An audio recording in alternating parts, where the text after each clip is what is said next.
Ahojte, volám sa Hilda, bola som na kurze Spirituálna cesta naprieč rokom. Každý Eckhartov seminár je úžasný a každý je obohacujúci. A tento bol niečom úplne iný ako ostatné. Veľmi sa mi páčil. Rozprávali sme sa aj o prírode, aj o osobných veciach, čo nám pomôže. A všetci, ktorí ste neboli a ktorí sa máte radi, by ste na toto mali ísť. Ahojte, volám sa Iveta. Práve som bola na najnovšom seminári Eckarta Stroma, úžasnom seminári, ktorý mi dal mnohé odpovede na mnohé moje otázky. Vy všetci, ktorí hľadáte možnosti seba rozvoja svojho vedomia, svojej slobody, svojho šťastia, praktických návodov, ako pracovať s energiami, rastlinami, ako spoznať znova dávne tajomstvá, ktoré sme kedysi ovládali a ku ktorým sa znova vraciame. Toto je ten seminár, ktorý potrebujete.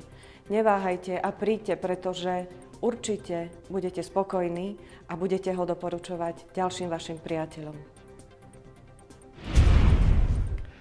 Ahojte, volám sa Natália a práve som absolvovala seminár Spirituálna cesta naprieč rokom, ktorý viedol Eckhart Strom.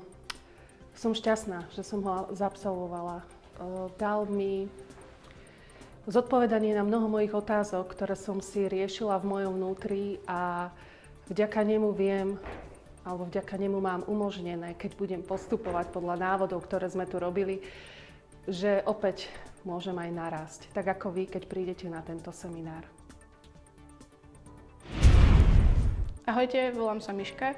Tento víkend som sa zúčastnila na jednom skvelom seminári Spirituálna cesta naprieč rokom, na ktorom som sa dozvedela obrovské množstvo nových informácií, o ktorých som predtým vôbec netušila. Ak sa chcete napríklad dozvedieť, ako sa dá spirituálne pracovať v každom jednom mesiaci v roku, určite príďte na tento seminár.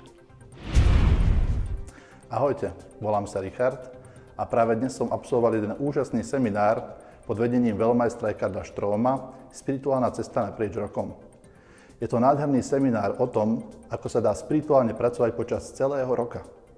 Mne osobne sa tam veľmi páčili meditácie a možnosť aj vlastného seba spoznávania.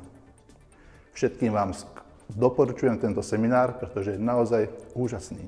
Pre vás všetkých, ktorí chcete spirituálne pracovať.